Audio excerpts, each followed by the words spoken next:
Hey, what's up, everybody? Sorry for the delay. Combo German, you're saying you're ready? What's going on? Could you please send us my email if you want to contact? Um, yeah, you know what, guys? I'll give this to you guys. We got 40 people in here. I can handle potentially 40 people having my email. You can only send me nice things. There you go.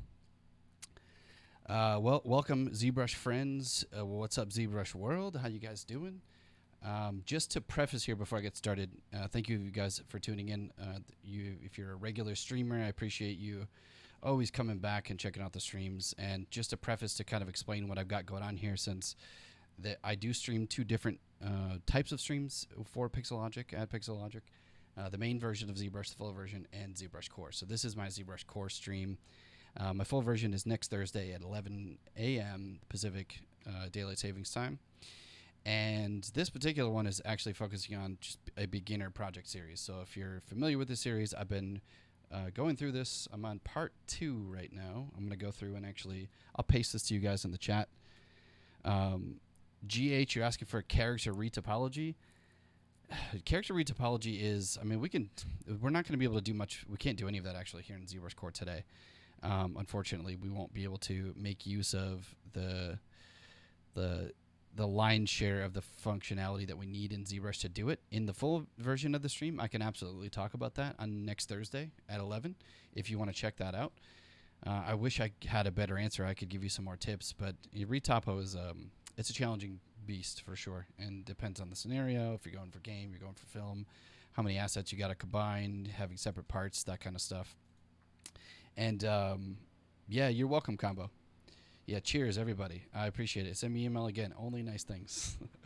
But anyway, so I'm on part 3 of the stream. The first part, if you go to the link that I just posted, you'll see there's part 1. This is part 2, and we're now on part 3. So part 1, I basically just went through the process of blocking out. This is because this stream is focused on ZBrush sort of character design for beginners. We're using ZBrushCore to do it, so we don't have the full functionality that we have at ZBrush.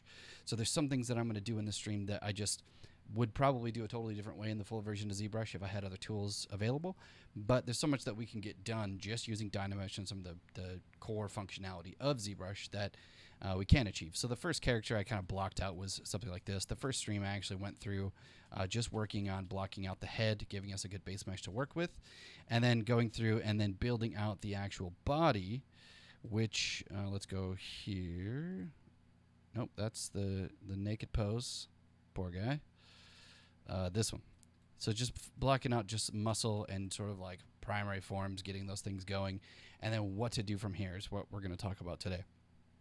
So unfortunately, or in this case, because we're things are changing for us at Pixologic, I'm still streaming as a member of the Pixologic team once a week. Paul, Joseph, Daisuke will also be streaming once a week. However, we are limited now with the amount of time we have. So normally I go about 3 hours. I'm actually going to go for about 1 hour and 45 today. So we're going to have to start making these a little bit shorter. So I'm going to try and breeze through as much as I can. And in the future for other streams, I'll have to change my approach and spend more time. So if you guys have questions and stuff, you want me to really focus on some of these things, feel free to let me know. And let me check the chat real quick. Lee, if I'm saying that right, you're watching an interview with Pamphilova and couldn't find your information. Now you pop up. Oh, nice. Okay, cool. Thank you. Yeah, hopefully you liked that interview. That was at the ZBrush Summit last year. We had some great interviews. We always do those at the Summit. And we're actually working during the lockdown at trying to set up a way to do more podcasts remotely. We just found, since we've been doing ZBrush Masters, if you guys are, I assume you guys are all familiar with ZBrush Masters. Let's see if we just go to ZBrushCentral.com. I'll just spam this out to you guys just in case. If you're a regular viewer, I apologize because you already know about this. But here is the list of ZBrush Master streams. What's up, Wee Betchin? These are sort of like podcasts, but they're like a hybrid where we actually, those of us that are working at Pixologic are hosting some of these professional ZBrush masters, and they're showing their work, and we have a chance to kind of have short conversations about their work, and you guys have a chance to ask questions. So it's a really great platform. You're doing good. Great to hear that. Hopefully everybody's not going crazy yet.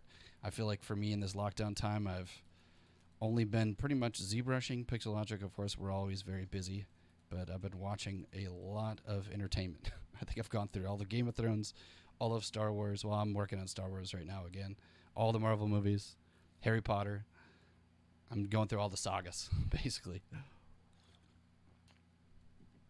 I'm curious how much you guys have watched. Go ahead and throw that out there in the chat, and I'm going to get started. So, to get started, we left off with the body. Now, I want to get to, I ended up blocking out this new figure because I just kind of got bored with looking at the last one and working towards the last one. So I took the same approach, and I went to try and change up the style. Nice, friend, or just Westworld. I need to finish the season finale of the most recent season, I think season 3. It's an amazing show. It's got quite an arc that season, but Marvel Punisher, actually, yeah, I agree with you. I'd say that's definitely one of the best shows on Netflix. Punisher was actually really good. It was kind of bummed to hear that those Marvel stories on Netflix were getting scrapped when Disney made the transition through to purchase, Marvel and everything like that. But there's some good stuff in that Marvel universe. I thought Daredevil was pretty cool. This first season I was really into. I mean, it was all great, but some good stuff. Creative storytelling. Blacklist, nice. I like it. Saeed, how are you? Thanks for tuning in again, man. I'm doing really well. Thank you for asking. So then to get started, I wanted to just quickly talk about, or maybe not quickly, you guys let me know if you're really interested in posing or not, because I can move on. I actually want to start talking about building more of these props and assets. I changed the theme up a little bit from this old guy, this guy here. Since I like that Fortnite kind of style, I think it's a great place to start for a beginner. So I'm kind of trying to stick to like getting into that sort of creative style. But I wanted to change it up a little bit and get to like the pilot sort of look and maybe get some more accessories going here. So how to get from character to props and these things like that in ZBrushCore. So we left off at let's go back to the figure here, and then I'm going to grab this one. So we have the full figure and we have the body. Now, posing is always tough. It's a challenging thing because it takes time to do. There's other workflows that you can follow if you bring a model from somewhere else. But if you're using ZBrush, we can actually get a good result pretty quickly. Like I was able to make this guy in a day, right? And that's like a work day. Maybe like not even a work day. It's like 5 or 6 hours of just like sculpting, and then I had other stuff to do, of course. And on top of that, like we've got a good foundation, we've got a character body. So once you have this, I can reuse this a lot. And I showed in the previous stream actually blocking out just individual elements, and you'll see this with a lot of ZBrush masters, especially if you're just trying to visualize something, to be able to move shapes around separately. So if I wanted to just go modify like just the bicep and not have to deal with masking or protecting areas, I can go do that, or I can work out the muscles and actually sort of like play around with these shapes. So this I find to be pretty forgiving, and especially for a beginner is a much easier way to visualize shapes in anatomy. Now, on that same topic, hands are really tough to do. If you've tried to sculpt hands and you haven't practiced a lot, even for me, I'm out of practice sometimes because I don't always sculpt figures. I'm kind of making all kinds of different types of models and things for promotion, for streams, for Pixologic. But hands themselves, I'm a little bit rusty right now, so I'm sort of like going back and redoing this stuff myself. But blocking now in separate pieces, I want to talk about just doing this. So for me, knowing that my character, I want to do a closed fist. I want to cross his arms. I want to kind of give him like that kind of like neutral, sort of natural sort of stance. Maybe in this case, it's easier. I find it's easier to potentially, since we don't have the access to the full version of ZBrush and have all the posing tools such as Transpose Master or Z-Sphere rigging, to actually create a closed fist. So we've got an open hand, and I'll talk about the process that I go through for just getting the form of the hands. So before I get started, looks like, Saeed, you're doing great. Yeah, I'm glad to see you as well. Well, I can't see you, but I'm glad to see your name in the list. That's so awesome. We betching, you're saying you want to learn how to design eyes and poly paint them. If you have time, please let me know. Yeah, eyes are interesting. Like, especially when you're dealing with sculptural paint, because there's some great stuff I could show you in the full version of ZBrush, but because this is ZBrushCore, what we do have is, this is my little trick. Number one, when you're doing a digital character, especially sculptural, leaving just a sphere without any indentation for the iris of the pupil, it really doesn't read that well in terms of like the visibility of the eye, and the eye is such a big part of the character. A lot of times you'll see people doing that. So if I just go in and I drop in a sphere, let's just go in here, and I always start out by getting this sphere into place. Now, if you look at the actual, you can just look up images of like the scale of the eyeball. It's actually much bigger than a lot of people I see. A lot of people will, this is one of those rules that I remember being taught from other sculptors and watching other sculptors do it, is that the eye itself is not, you never want to make it too small, right? It's fairly large actually, and the eyelid itself is wrapped all the way around that surface. So I always start by, once you get the flesh out of the iris, I've covered making this part in the first part of this series. So actually going into the base mesh process, that's this video here in that link I sent you. I'll send it to you one more time. Yeah, there you go. Lee's got it. Is 1/5 the width of the head, right? So you can, and that's a direct unit of measurement that you can use, and it makes a big difference. What's going on here? Looks like that is, what is that? Oh, that's just the torso. I need to crop out some of that. Let's go delete hidden. Dynamesh this. Okay. And let's not do polish. Let's just do project. All right. Yeah, so, I mean, I'm going to, pun intended, but I'm going to eyeball this one and just kind of get that thing into place. But definitely figuring out the right scale. And once you get that in place, then it's really just about, and I always focus on first is getting that thing resting where the eyelid is actually sitting right on top of that. So making sure that it looks like that eyelid is sitting over that skin, which might require you to go in and do, you know, masking out the eyelid here. And then kind of starting to go through and make sure that that thing's sitting in the right place, right? And then, you know, spending enough time kind of going through and getting the frame in there. And then once I get there, kind of just going in, we're going to start by, I'm going to take that eye, mirror and weld it. So I have a hotkey for that. I just assigned a hotkey to the mirror and weld button, which you just hold Control Alt, click on that button, and you'll see in the top left it says press any key combo. So for me, I do Control Shift W, and that mirror and welds in whatever axis the button is currently set to. And so once you get to this place, though, it tends to read better if we go into Dynamesh. We can Dynamesh this thing a little bit higher. Since I don't have access to ZRemesher, and for me, the problem with the topology when you get these polarized surfaces, it's great to, I put the polarized up here. This surface is always good for sculpting, but Dynamesh just creates a much more evenly distributed surface to sculpt on. So I would start by Dynameshing that at a pretty high res. And then depending on what you're sort of looking to do, technically speaking, the iris itself, it actually extrudes out. So if you go to like a standard brush and you do drag rect, you can go to, like we have these nice little alphas here that will have they have a crisper sort of intensity at the center and then a slow fade on the outside. And going in and doing a simple sort of extrusion, you actually have a little bit of a bulge that comes out. So it's not a perfect sphere. It actually has a little bit of an oblong kind of shape for that iris to kind of come out. So if you just click and drag and then let go, you can press the 1 key to repeat stroke. So you can continue to sort of like push that out and you'll get the shape there, right? But a lot of times if I'm doing stylized characters, what I'll do is you can get sort of I think a more readable effect for the edging of the character by simply going in with that same sort of alpha. And instead, let's go grab that. Instead of adding, we could hold Alt, and you could even just go in and increase that Z intensity. Hold Alt to kind of start dropping that in. Now, of course, like I got to figure out the right size. If you're just eyeballing this,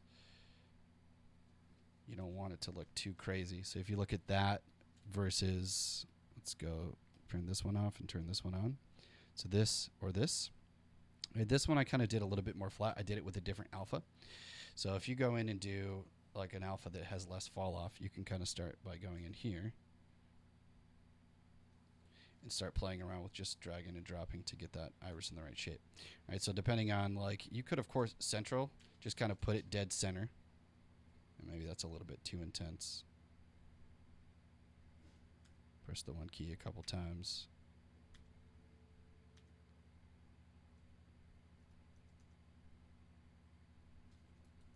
And then we can now start to play around with how it's sitting underneath that eyelid.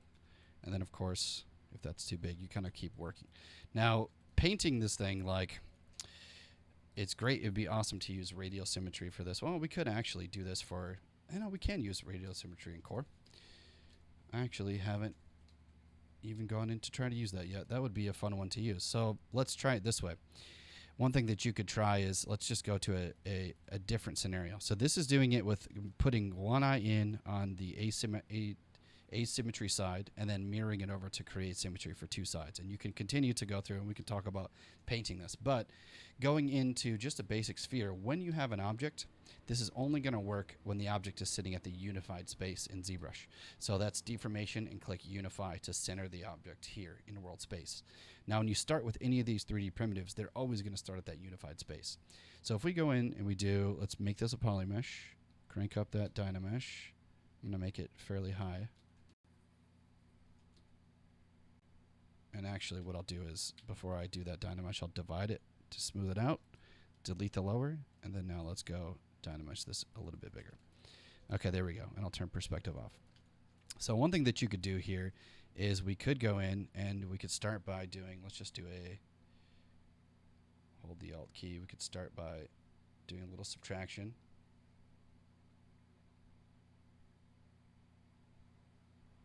All right, so you start to get that shape. Maybe go just a little bit bigger. There we go. Press 1 more time. All right. Now, here's a cool thing that we could try is maybe go in. We could start by doing stroke. Go into, we're going to go to transform. And if you haven't used radial symmetry, if we set this to, so we're setting this thing up where it's traveling along the Z axis, the front of the sphere. So if you just select that sphere 3D, it's always going to be traveling along the center. Turning symmetry on, we're going to turn X off. We're going to turn Z on. So now the axis is going across Z, and we're going to turn radial on. So now you get the radial counter. So now you can kind of go in, and let me change the standard brush to freehand, turn the alpha off here. So we could start to do, like, if you want to start getting into even just like getting into some of these more complex kind of shapes for the eye itself. And I should probably, let me just pull up a reference here.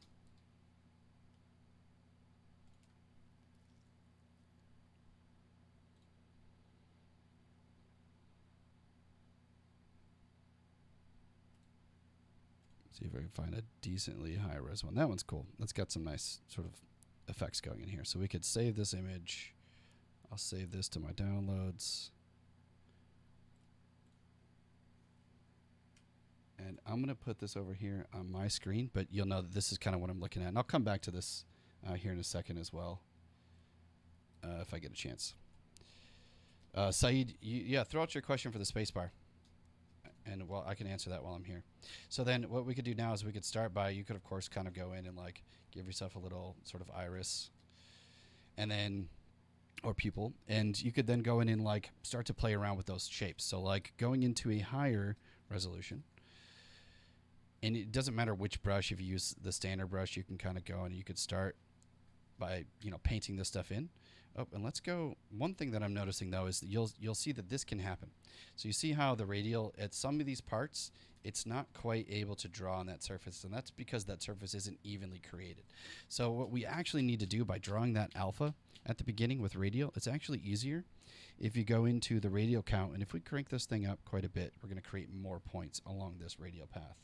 So you can use the standard brush to kind of go in here and start kind of carving out that sort of center sort of shape. And then we can hold the shift key, of course.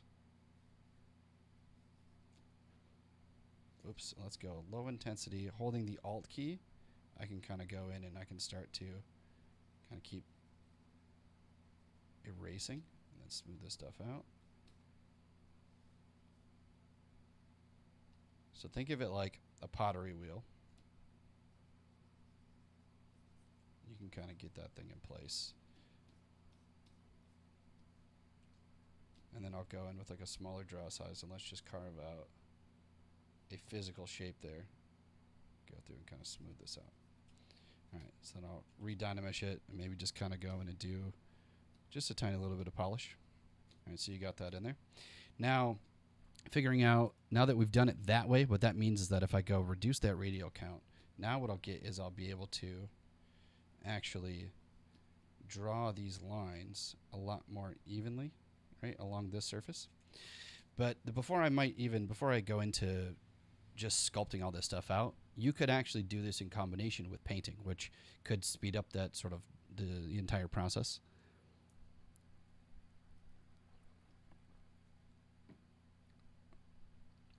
Combo, you're complimenting the Wacom glove.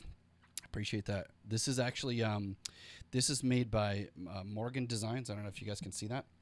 If you just Google Morgan Designs ZBrush glove, this we actually worked with him at the ZBrush Summit last year to make an official ZBrush one. He has different types that you can actually order from his site, and I have a couple of them. And this glove is this is such a game changer. It really is. Like even right now, my apartment is actually really hot, and my hands get a little too sweaty, and trying to move across the screen, it's a nightmare. But with this thing, it's amazing. Saeed, you're saying, is there a way to change the spacebar option or assign it to another palette? There actually is not. Unfortunately, there's no way to change that currently, but I'll submit that request. Absolutely. We'll talk about that and see if there's any ways to maybe customize that or modify that further. Fabio, you're asking, is it possible to extract color ID from ZBrush without UV map? I need a color ID for Substance. No, you would need a UV map to extract that color and send it over to something like Substance. There's no other way around it in that way.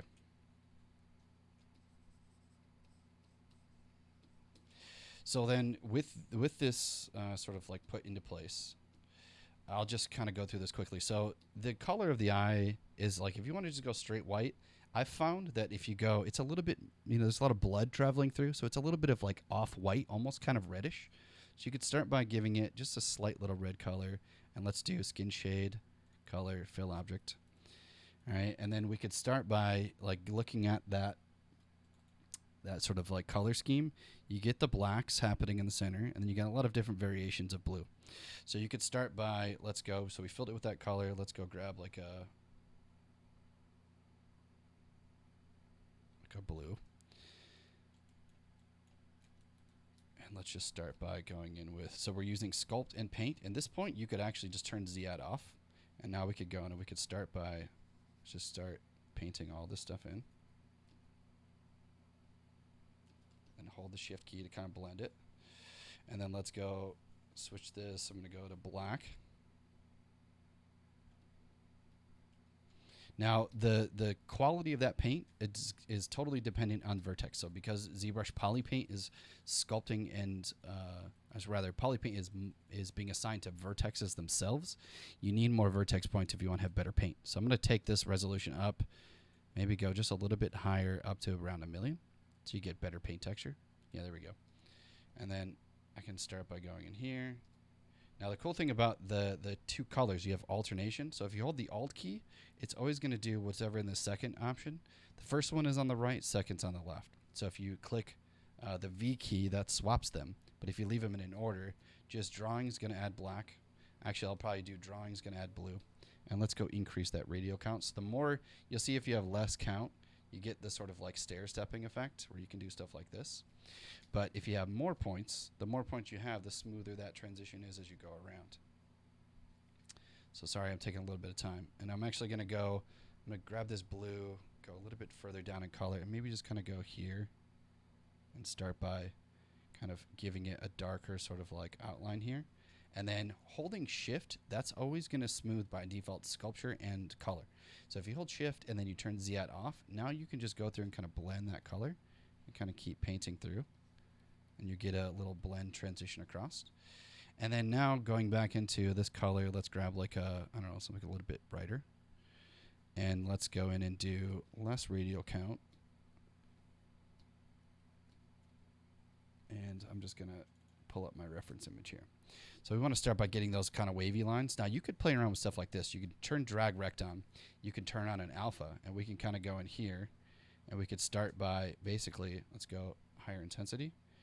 You're dragging and dropping multiple alphas into that shape. So you can already start to get so much work done from this as opposed to doing it each line by hand. So stuff like this, I might go in and let's just undo that, go at a little bit higher. So again, each point gets the alpha. So less points here is going to mean less of these little stamps, which might actually give me a pretty good little result.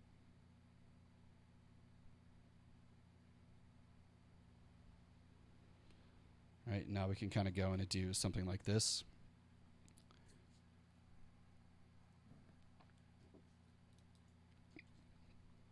And then let's go in and do,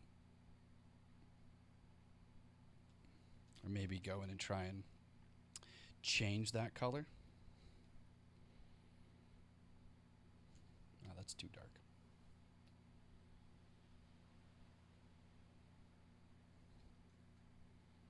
We could even just kind of, if you hold shift and reduce the RGB intensity, so reducing the RGB intensity for smooth, you can start to blend these things together. Right? And then also like just playing around with some of these shapes. Yeah, this alpha is really nice for it. And actually it does a lot, but what I don't like is some of those lines are too thick. So it might take a little bit of time. And here's a little trick, like what I want to grab that color. Like you got a darker sort of color.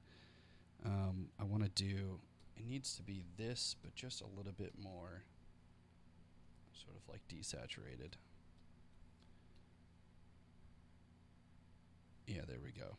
So actually, with more points, it might have given me a nice, a better result. You do like low, do like a layer, like this, and then now let's turn the alpha off, and just go to freehand, and now you can kind of go in, and you could even, so you see like, let's turn that intensity up. As you draw, you're going to get a thick line. If you make it a smaller draw size, you're going to continue to go smaller, of course. But what you could also try is giving yourself like a smaller little alpha to kind of control that shape. And you'll see how the poly paint resolution's not quite giving me what I need here. So what I'm going to do is actually go into Dynamesh now, and I'm going to increase that res.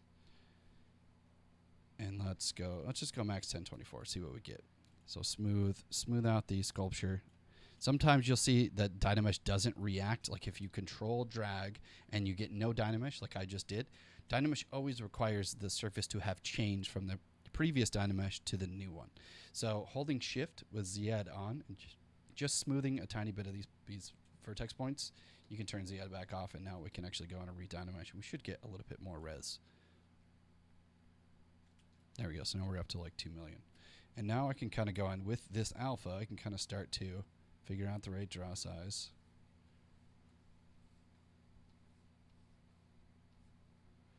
And then there's that, I forget what they call it. It's like this line here is almost like a,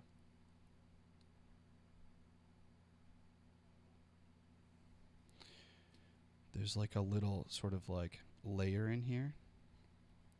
A thick sort of layer, and then holding shift reduces the intensity. And I might just go through and like just kind of start blending these colors a little bit. All right, you sort of keep playing. So I think you get the general idea. I mean, this, you could take some time on this, and I would recommend the layering process. It helps so much by just taking your time, like lay a foundation of lines, and then, you know, of course, maybe going in and doing it by hand, you can get maybe a more accurate result. But that alpha does give you a pretty nice little layer, and there's some pretty great stuff that we can do with this. So then you could always go back and just relayer in that pupil and then blend that color a little bit more. And Vichar, how are you? Thanks for tuning in. Yes, so this is what I would say is probably your best bet to get accuracy, and then take this piece once you're done. You can spend quite a lot of time getting this layer going, and then there's actually a lot more like sort of custom kind of shapes happening in there.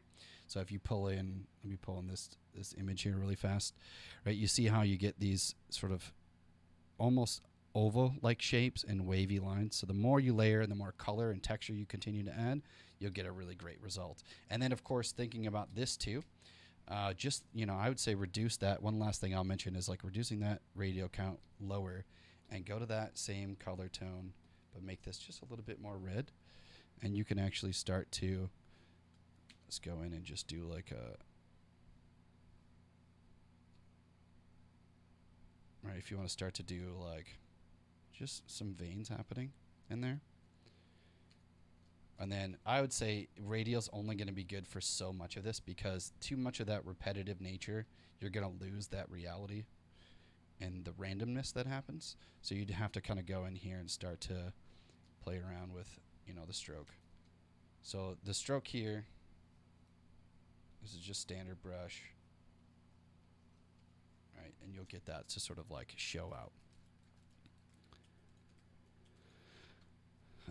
So yeah, I hope that helps. I forget whose question that was, but if you let me know if this kind of covers, gives you some ideas on what you were looking for, because I'm happy to elaborate more on this if you have more questions. But this is how I would go about it myself.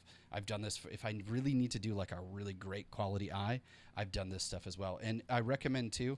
One thing I'll say too is, one last thing is, when you actually add this, you'll see when I put this alpha on, I get this sort of stepping. So let's try and go to stroke, lazy mouse. Let's turn lazy mouse off, and you should get a more solid sort of effect.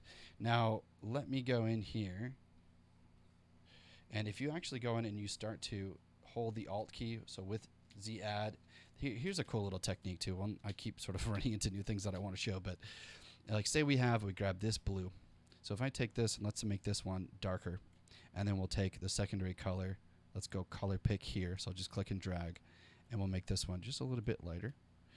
If you hold the Alt key, so we have Z add and RGB on, holding the Alt key is gonna carve in, and it's gonna actually add that color that's in the secondary slot. So Alt does secondary, and add's going to do the primary.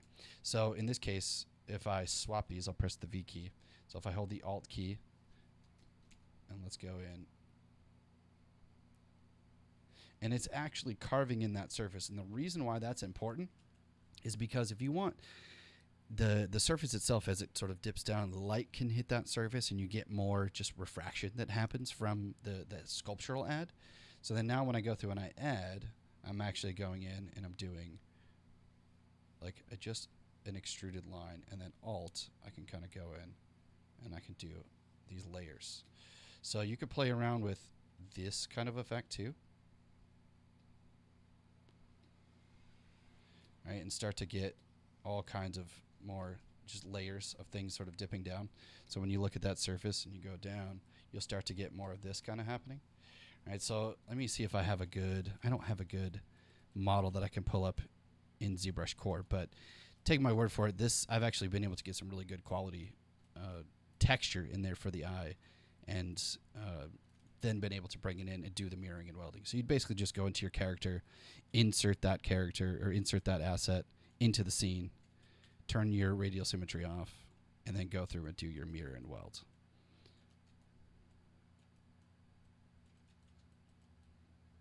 And I guess he's just now Dr. Manhattan. I just made him blue. It is a cool color.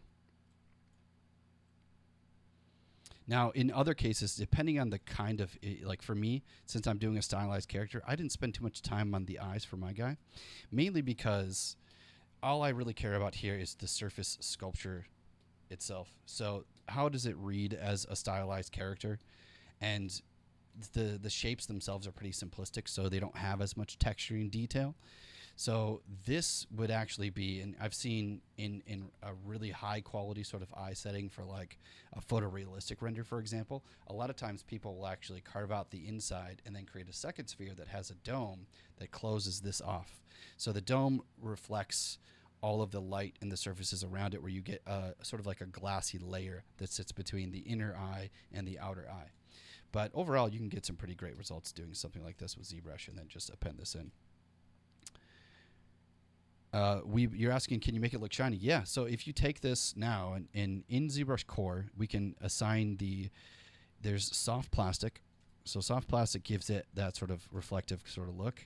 And there's also toy plastic is the one I recommend. This one, actually, this is what I mean about that light refracting. You can see you can get that light sort of bouncing off of it. And you can turn on the material channel to color fill object. So that now that piece has it, I can go select my different material for the other guys. So if we go back to him, let's just say we turn off the mask elements here. And let's turn on the color. So for his eyes, let's go give it toy plastic. So select those eyes, do M, color, fill object, and then change that material back to skin shade.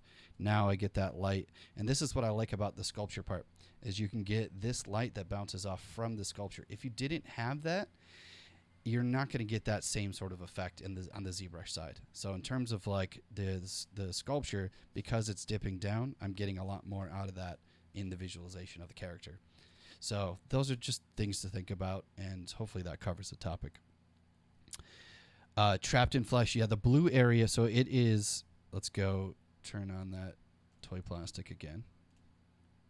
Color, fill object. So again, this is a very quick and sort of messy approach. But yes, so if I turn off the poly paint here, let's go look at just the sculpture here.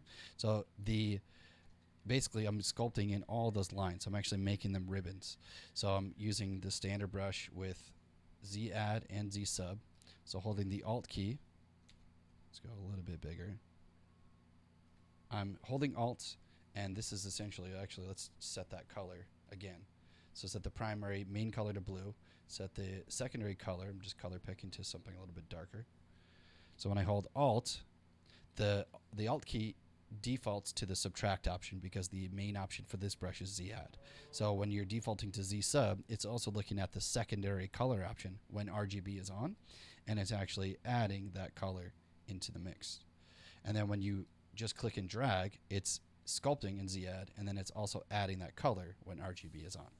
So you're adding and subtracting to get just more of a layer, and then now you can kind of go in and start to do more of this kind of stuff, and maybe hold the Alt key to kind of carve around those shapes. You can hold Shift. I would reduce the Shift Z add intensity down so it doesn't destroy too much of that sculpture detail. But yeah, so you're actually sculpting that in the surface. So that way, when you get that toy plastic material on there, that light, when it hits it, you get all this nice sort of refraction and light bounce. And when you render it, it should look good.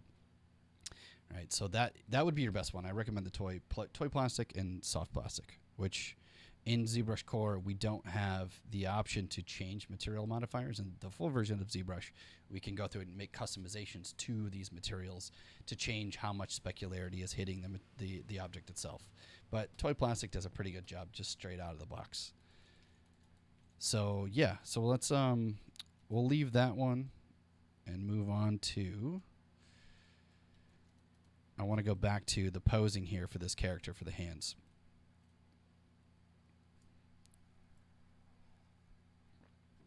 Yeah, trapped in flesh. You're very welcome. I'm glad I could answer that question, and I forget if that was your original question or not, but whoever asked it was a great question, and thanks for asking. The we betching, you're saying, will the transparent lenses be a separate piece? Do you mean? Oh yes, you're talking about the separate. Yeah, the transparent lens would be a separate sphere if you're talking about the eye.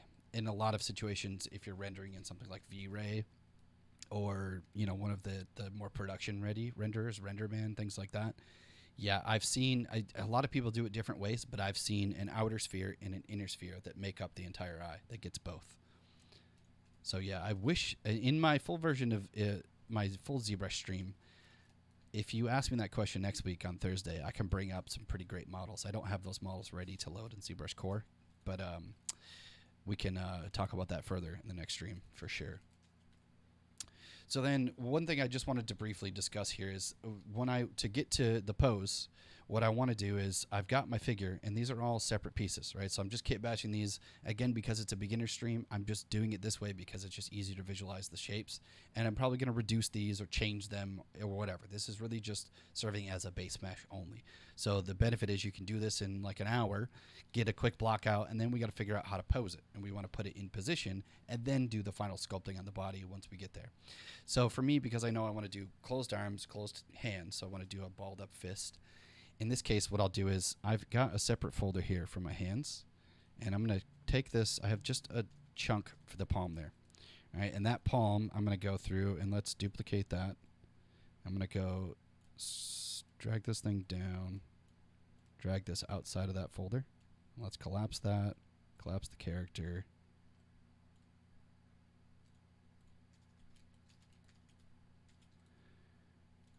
Let's get rid of these extra ones. I know these ones were... Oh, no, those are the old ones. Oh, no. Okay, well, I don't like the coloring for that one. But we'll figure that part out when we get there. Actually, I don't need the eyes for this character anyway. It's not a big deal. Now, going down to that palm, so I just cloned it out and duplicated that thing. So I'm going to turn off the hands open, so we should just get this palm. Now, for me, I find it's just easiest to, if I want to create a posed figure, a lot of times in the full version of ZBrush, I'm going to ZRemesh it, and I'm going to transpose it. In Core, we don't have Transpose Master plugin, and we don't have ZRemesher. So because we're using Dynamesh surfaces, it's actually pretty easy to just go through and kit bash this as well. So I recommend for the kit bashing part to create all the elements is just inserting a Z-sphere. We can start off by doing this, and we're going to do the fingers with a Z-sphere rig. So kind of going in here, putting this in place, and I'll start by, so that we got the palm up to about here, and I just want to do the fingers close. So, you know, it's just taking a picture, figuring out the right sort of angle and how that finger is sort of curling. I know that it's going to go straight down from the knuckle, back, and then up again. So depending on like how tight you're holding it, you may get different sort of angles. But just simply going in with one sphere, and let's do with the draw mode option, we'll click and drag to add a new sphere. And a little trick is, if you scale this first one, I want this to be about the same size, or the size of the knuckle. And we'll put that sort of jammed into the surface. If you want to draw it all out in the same size as this one, with draw on, if you click and drag as you're dragging, hold control and hit shift. And that's actually going to go through and lock that thing. So if you don't actually need to hold control if you're just clicking and dragging, you hold shift, this is just going to lock it to the same size as the one that it's growing from. Now, if you hold control, or rather start drawing, hit control, and then hit shift, you can also click and drag, and it allows you to do a little extrusion along the axis or the normal direction of that sphere that you've drawn on. So the control part is literally just allowing me to hit control, shift, and extrude it out a little bit further. Otherwise, you draw, hit shift, and it won't let you move it. Then you got to go switch to move, and you got to pull it out. So going into this sort of process, I'm just kind of drawing in that sphere, hitting control, shift, going out. Here, hitting control, shift, going in. All right, and then now I can change to scale mode and start to sort of figuring out. Because it's stylized, I might change the proportions a tiny bit or make his fingers a little bit chubbier, who knows. But we can kind of go in here and start by figuring out how long we want those knuckles to be. All right, let's just say that that's okay. That could be, we'll call that done. So if that one's done, we could take this piece, let's go adaptive skin. Pre-drag, what's going on? Thanks for tuning in. I got Dynamesh off in my adaptive skin. I'm setting density to 1, and I'm going to click preview. So I want to get this nice, clean, low-res piece. In my opinion, this surface topology is a lot easier to work with at the beginning than going straight to Dynamesh. Mainly because Dynamesh might weld these surfaces together. For example, if I turn that off, let's say we go Dynamesh low-res. Actually, let's turn the adaptive skin preview off real quick. If these guys are too close together and you Dynamesh too low, you get this. So you get a lot more out of this surface if you're going to continue to modify it by simply turning that density to 1, turning Dynamesh off, and we'll get this nice clean low piece. And I'm going to make the skin. So this will be that's that new skin that gets created, which is now its own tool. So I'm going to go back to this. Let's do insert, grab that skin, and I'm going to rename this. We'll call this finger 1. All right, and you could turn off the Z-sphere still here. We might use that. Press the A key to turn off the adaptive. So A turns preview on and off. And it can get confusing sometimes, as these happen a lot with beginners, where you make the adaptive skin, which makes a new piece. You have to bring that new piece back into your tool if you're going to continue to work on it and sculpt on it. This Z-sphere could still be misinterpreted as that same skin. So when it's in preview mode, I always recommend when you have a Z-sphere, just always go back and turn adaptive off so you know that it's a Z-sphere rig and that you're going to continue to work with. And I might actually hold Alt with draw mode on and delete those other spheres, and let's turn move on. And now I'll go position this for the thumb, which I'll do, here in a minute. But with this one finger, we could take this one and let's just turn on gizmo, hold Alt. We can hold Alt and click and drag to reposition this gizmo. So I just want it to travel along this path here. And what I'm going to do is just shift click to turn these guys off so I don't have any interference from other subtools. And let's just do Control Shift D. So that's the duplicate button. You can just click duplicate as well. And then I'll go in and just reposition this. Control Shift D.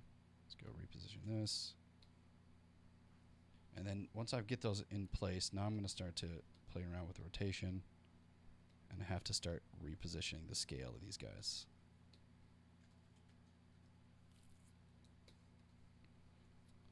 All right, so middle finger is going to be just a little bit longer. So here we can go in and we could just do maybe, we could try scaling it up a little bit.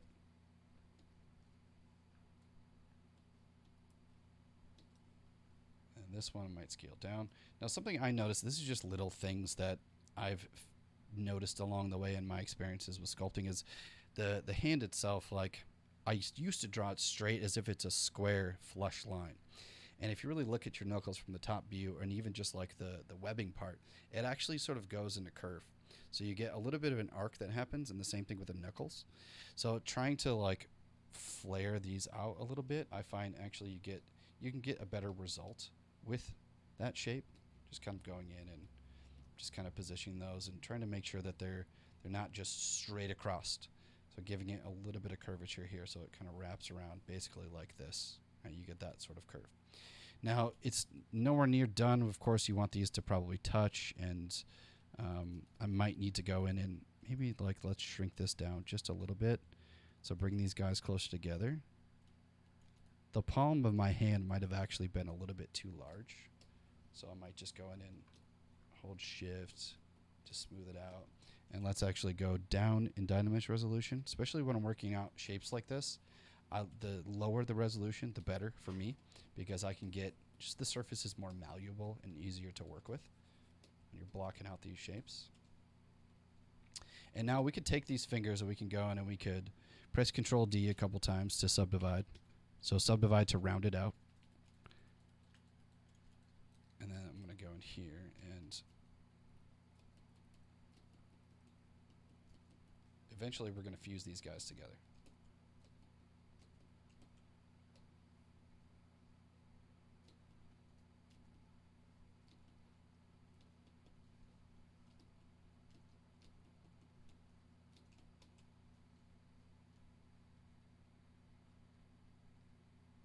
All right, and with the finger sort of pressing in on that inner part of the hand, I might go in and just carve away some of this.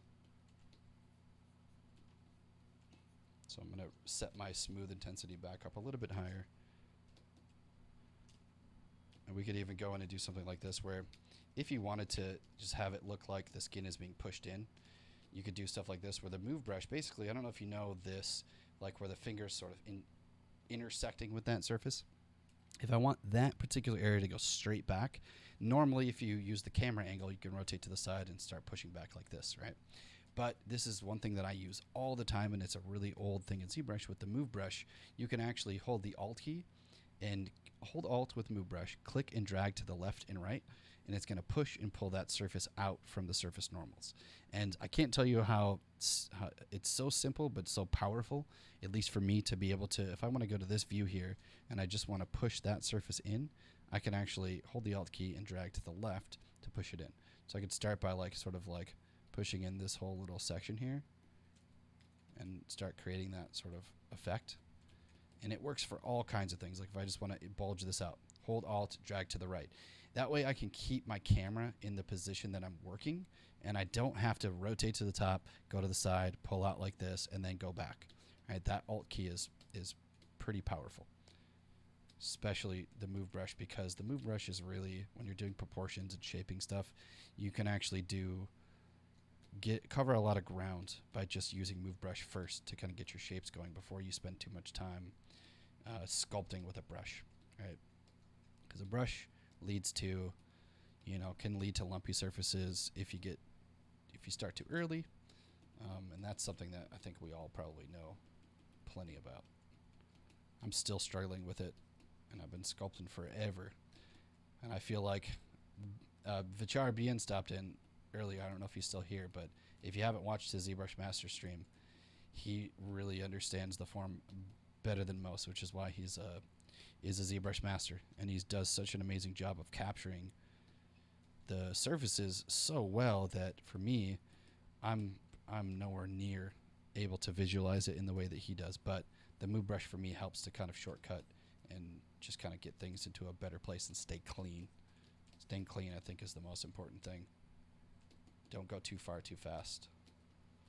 So anyway, so I'm just kind of kit batching this, and then once I get in here and let's do one more. Turn on the Z-sphere.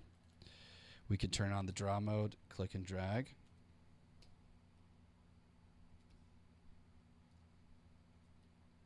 This one I might sort of like free flow.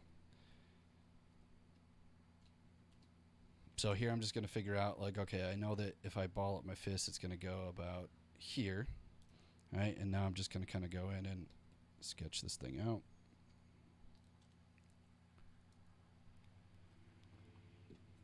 Yeah, Paul Deasy's, I actually, I haven't completed all of his. My coworker Paul hosted that one. And I'm really excited to actually go through and finish up that stream.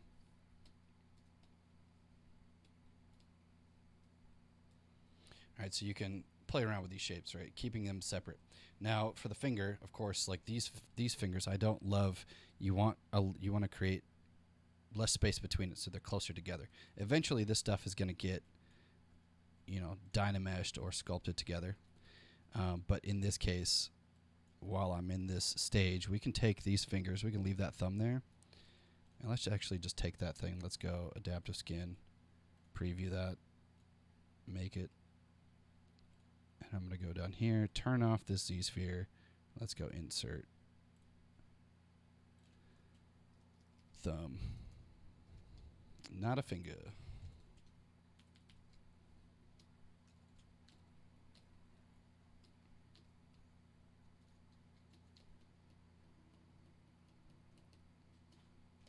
All right, so then for these individuals, these guys have all been subdivided. Each one I've subdivided 4 times. Now, if you take these and we just do, I'll select number 1. I'll do merge down a few times so we get these guys together. If they have the same amount of subdivisions, when you merge down, you actually could keep those. So you can go up and down if you want. I like to keep this topology as long as I possibly can. So we could start by going into inflate and just like inflate those guys a little bit. Start playing around with the smooth. Use that little alt key trick. And then of course, like I'm going to want to start to like modify the shapes so they're not so round, but that's going to be the sculpting portion. And so for now, you kind of get this working here. If I want to go in and say that thumb joint, the thumb joint's always a tough one to kind of get perfectly. Maybe going with like inflate.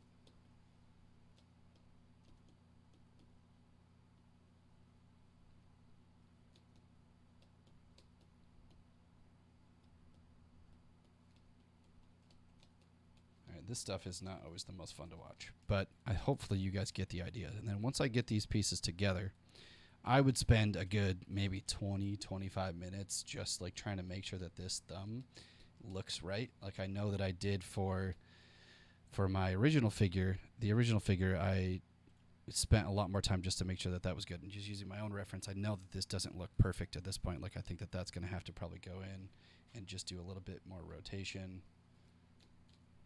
Maybe go down to a lower level and start kind of playing around with those angles.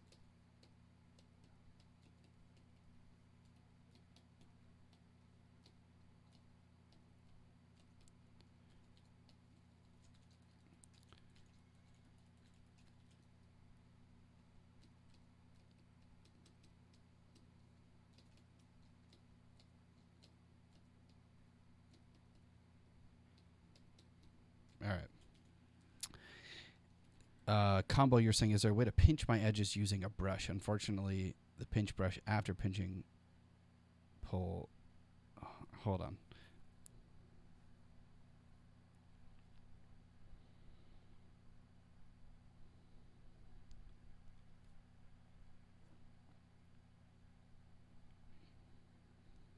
It pulls your surface in and out when you're pinching, so it's kind of pulling it away. So let's see if you have like a. You got some sculpture detail on there. You go to brush, pinch. It shouldn't be pulling it anywhere further. Oh, I see what you're saying. Like it's kind of like starting to kind of grow out like this. Is that what you mean?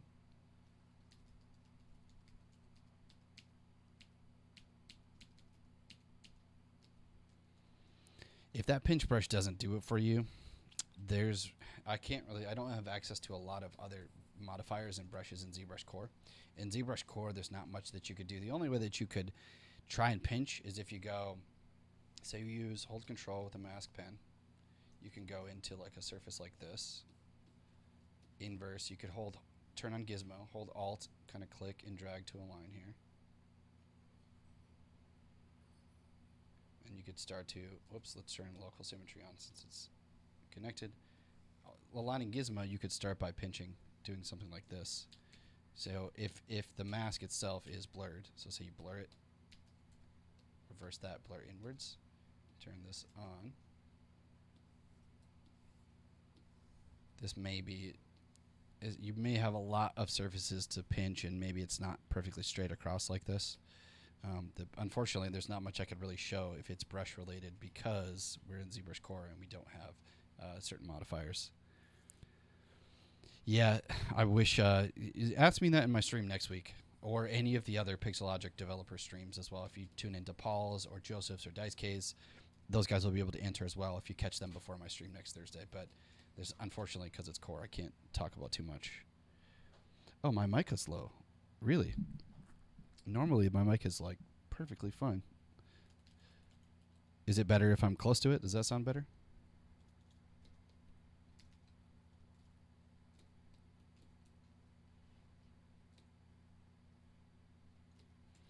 All right, so then, yeah, keep me posted, Fabio, so I can make sure that I adjust it if I can.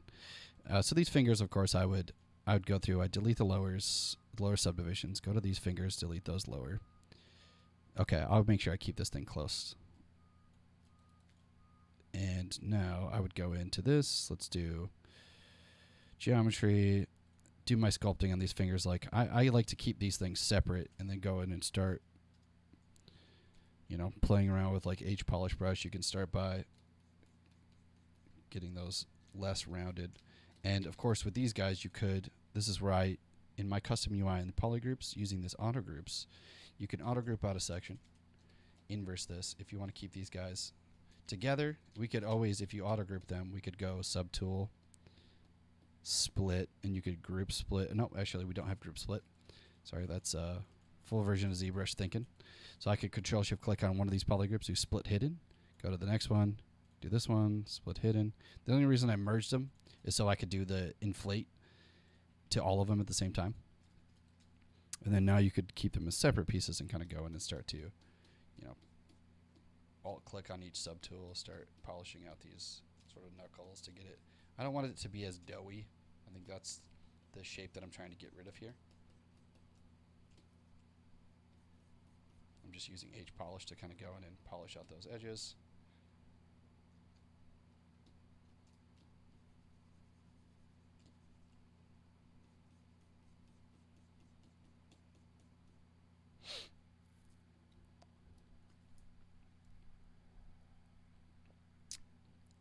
Tiago. Okay, combo. I guess the move gizmo tool, maybe that does offer you something. You guys are calling out a Paul, look up here. Look up here. Oh gosh. I don't know anybody with more catchphrases than Paul. I love it. Does it need nails? Probably. I think it does. But in this case, again, with my guy, because this is where, like, if I'm doing a statue or a figure like this, and I didn't spend enough time to, like, model the detail out these gloves, eventually I get just a balled up fist, right? And it's covered up in gloves. Now, if I take a look at his, let me see if I can grab the pose body. So the pose body ends up having, like, the fist completely closed like this. And to get to this point, it really depends on what you're doing. Like, I want to just visualize a character. I want to do more of a statue and a pose. If I was doing an animated character, I wouldn't spend any time doing a pose. I would just do it in T-pose or A-pose. You pass it off to the rigger and you let them do their thing. But in ZBrush, when we're working, I mean, it really comes down to your choice. I feel like if it was more exposed, I'd probably want to have those fingernails and all that texture in there. But because I know that it's going to be covered up in a pose, for me, it's something that I try not to spend. Here's my philosophy behind it, if it means anything to you guys. I spent so many years, even before I was working for Pixologic, working in ZBrush and sculpting things, where I just wanted to sculpt everything. You just want to because it's fun and it's part of the education process. You're learning, you're growing, you're learning how to do new stuff, and you want to. For me, I wanted to try everything, but I started to realize how much time I was spending on things that I didn't really need to, and I would never finish my pieces. Like never. I would always get things to about 70 or 80%, and it was mostly because I would fiddle with stuff that I would forget about later. So stuff like that, I'm trying to be better about that in my artwork now. And when I'm making stuff, it's just try and visualize and get the thing out. That's the whole point of ZBrush, is to try and get this stuff done as quickly and as high quality as you can. So there's some things that I try not to get hung up on too much. But anyways, if that means anything to you guys, maybe some of you guys can relate to that. I know that I'm still dealing with that in my work. Like a lot of times, just something like this, like I'll get hung up on like, oh, this finger just doesn't look right, and it's my lack of eye to sort of catch and see, what the imperfections too early. So I spend my time just keeping everything clean and simple, and then once I get to the phase where it all looks, at least visually interesting, then I'll just move on, get to the next thing. Yeah. Okay, George, I appreciate that. That's glad to hear. I'm glad to hear that. Pushing poly sucks.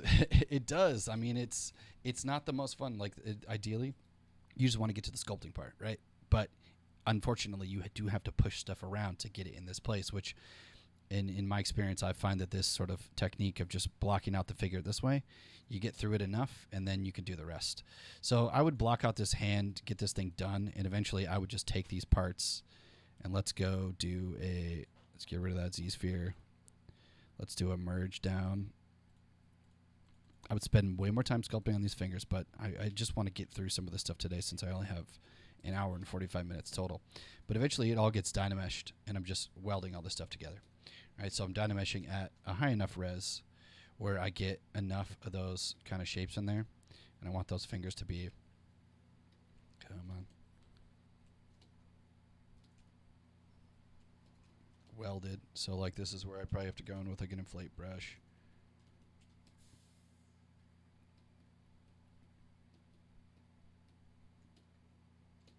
Make sure that stuff is connected. And then this is where I'm probably going to spend more time, sculpting on this model and trying to get these shapes to look right. So I know that those knuckles, or actually rather, if the proportions are off, it's so much better to keep those things in separate parts. Unfortunately, I don't think I have on this particular project. Let me go to really quick. Let's do a quick save.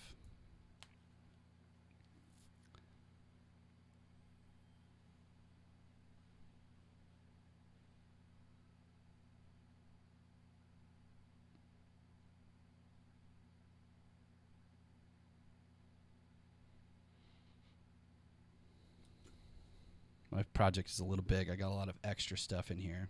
Let's go open real fast. We'll do May 7. I think I had a stream practice file that should have these guys separated, but in a little bit more time.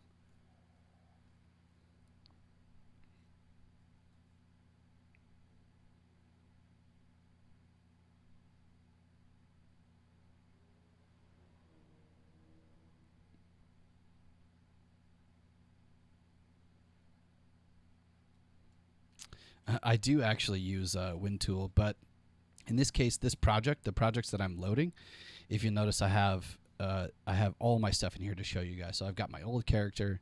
I've also got a lot of the other accessories, right? So some of the parts and pieces that I'm making in here. I've also got, there's a bunch of tools. So this project is pretty large.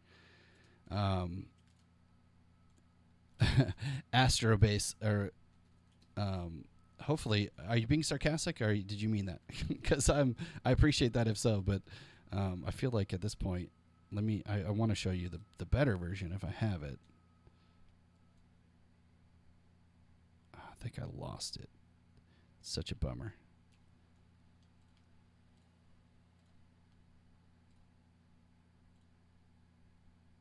Nope, I overwrote, saved it. Dang it. Well, anyways, hopefully you guys get the idea. I mean, it's really just the time spent. That's all that's really lost here. So while this thing's loading, we betching you're saying what's the difference between inflate and clay buildup brush in terms to topology. Well, in terms of topology, clay buildup is actually going to continue to push and pull those surfaces away. So if let's get back to my quick save here. Inflate. I assume you're talking about the inflate brush and the clay buildup brush. If so, inflate could potentially pull. It's going to pull surfaces closer together or away in some situations. So the topology may overlap, but the clay buildup is actually only affecting those surfaces or those vertex points underneath that alpha for that particular brush. So clay buildup, you probably have less of a chance to have things sort of converge and sort of overlap the topology. Oh, nice. Okay, Astro, thanks, man. I appreciate that. I'm glad it's looking like it's getting in a decent direction. This is only stage 1, really. So, like, let's take a look at the differences. So, if you have like a clay buildup, turning on polyframe. So, clay buildup, you have a square alpha. So, when you go across that surface, you see what it's doing is it's just pulling those vertex points within that square. Really, that square is what gives it that sort of clay strip texture. All right, so clay buildup, it's just pushing and pulling within that space. So Alt for subtraction, draw is going to build. So it's pulling out like so. Inflate, if you go to brush, inflate, what this is going to do is you'll see if I go here, if surfaces are, let's say let me try and get an example here. So we just do it here, right? It's just going to balloon and inflate those out at a faster rate that is going to allow it to look more spherical, essentially. That's what the brush modifier is actually doing. So if I just hold it in place with a smaller draw size and I just keep holding and clicking, you end up getting sort of like a balloon effect, right?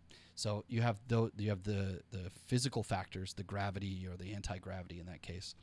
But one thing that inflate does, if you go, say we do a clay buildup here, and we go really, really like a thin sort of space, all right, so you got two surfaces close together. If you go to, that was clay buildup. If you go to inflate with a draw size that covers both spaces, you'll see that it actually starts pulling those together. So it's looking at all the verts within the space from the brush stroke, and it's going to inflate those either out or in. All right, so in this case, because these are dipped into the surface, you're actually getting an effect where it's actually pulling them closer together. So it's almost having a pinch effect. And that really only happens with inflate when you have surfaces that are this close together and there's a concave sort of space there. So the difference really is just the way the brushes react to the surfaces.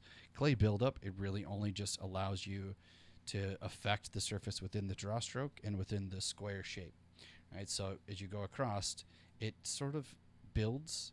And another difference between those brushes too, I will say, is clay buildup. It allows you to, if you keep clicking and dragging, you can keep going. And even if you get really crappy and awful topology, it's going to continue to build away from that surface. So it allows you to go over in one stroke. So you can repeat and keep going. That's one of the benefits. You don't get that effect with, say, for example, the brush clay. I think we have the clay brush here, the default clay.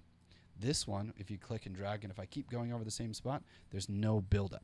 So I'm continuing to drag in the same stroke, and it won't only let me do a single layer. So if I haven't touched another surface, it will let me do a single layer. So I kind of keep going, but it keeps it consistent. All right. So in the inflate brush, I believe this one actually does have, if you keep going, eventually this one's going to plateau. So you see if I keep going across that surface, it doesn't really allow me to go past a certain elevation, if that makes sense.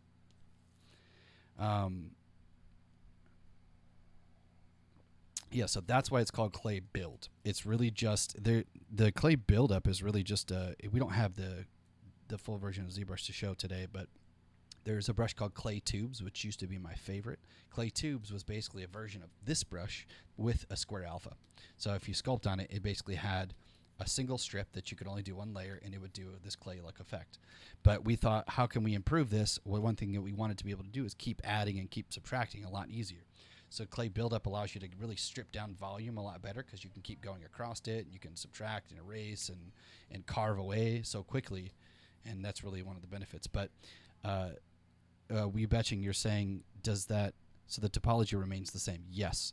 The topology is always going to remain the same if you're sculpting in Dynamesh Well, okay, let's take that back a step. If you're sculpting with a subdivided surface, topology never changes. It's always the same. So if you go to like a cylinder, for example, and you click make polymesh and we subdivide this a few times, the topology, if you keep polyframe on, the frame, this is what it's like at its lowest, this is what it's like at its highest. It never changes. The more vertex points you have, so if I go down to level 1 and I sculpt, you'll see we get really poor brush response, right? The brush isn't giving us much texture. But if we go up to a higher level that has more vertex points, you get much better surface texture, right? That's what subdivisions are. They subdivide a frame of topology, and it just takes a base frame, subdivides it across, subdivides each one of these to give those more vertex points. So each one gets a division across as you keep going up higher and higher. Right now, with Dynamesh does it a little bit different. So Dynamesh, if we remesh this, the topology, if I sculpt, you'll see as I keep modeling, it never changes those vertex points or those edges. It's just the existing surface that you have, you get this brush response. So that's 68,000 points.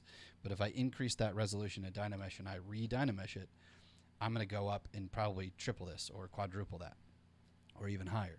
So what that gives me, if I go here, this is now locked into that frame of topology. It's not changing until I control drag.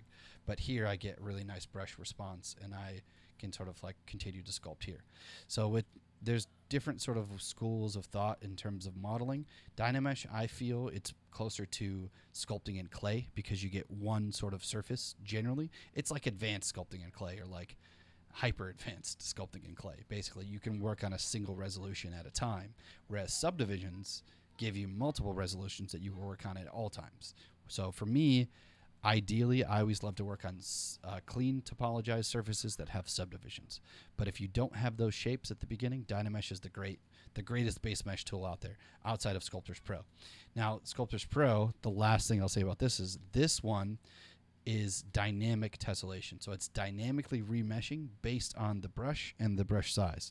So in this case, what this one does, if you have clay buildup, is if you sculpt with clay buildup across that surface, the bigger the draw size, the bigger the polygons, which means so bigger means less details. If I do a smaller draw size, it's remeshing and it's doing more vertex points in that space. So this one actually adds more vertex points with the brush, with any brush. With inflate, it's also going to do the same thing. So in Sculptris Pro situation, all that stuff I just said kind of goes out the window, and they will change the topology in that case because this is dynamic tessellation. Yeah, so it makes sense that you're always thinking about topology, and in most cases, so are we all. Eventually, I mean, ZBrush is one part of the process. If you're concept design, you don't care about topology. You just want to make a great image. But if I want to go animate a figure or want to go do something with other programs, of course, we always need to think about topology. Now, the way that most people work in ZBrush is, especially nowadays, what you'll see is a lot of people start in Dynamesh. They get the base figure, they get all the shapes there, and then they either Z-remesh it or retopo it. Then you get a retopologized piece. You can reproject those details from the Dynamesh version to the new piece, and then create UVs on that new piece, send it over to Maya or wherever you're going. So there's definitely workflow stages that you can set up, and that's what professionals do. But in this case, like for me, I'm not, because we're in ZBrushCore, I don't have access to Z-remesher and some of the retopologizing tools. So for me, I'm spending all my time at Dynamesh. But every other stage of the process, I would always think about that too. So if that gives you, I don't know how much you've spent in ZBrush doing those kinds of things, but there's plenty that can be done to send it over. And that's one of the things that we try to spend a lot of time talking about in the full version streams as well. MTKC, you're saying, please say it's a lot better than a mouse. Oh.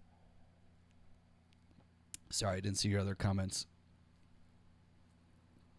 MTKC, your first question was, do I find ZBrush easier to use for character modeling than other 3D softwares? And if so, why?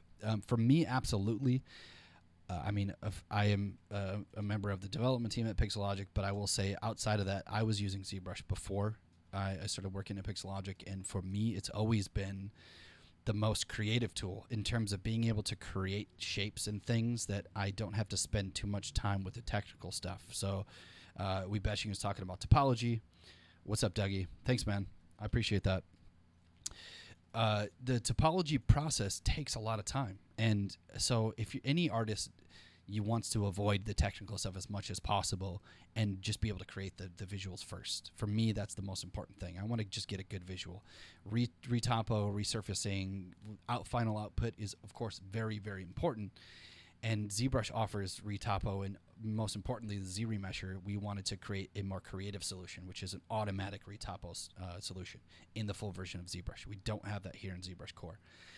But in this case, what we're spending our time at Core is just making the base mesh. And for me, it's the most creative sandbox and has the most tools that I can combine together to create great images and great models. And then the resurfacing stuff comes after. So for me, I use Z-remesher for most of my stuff.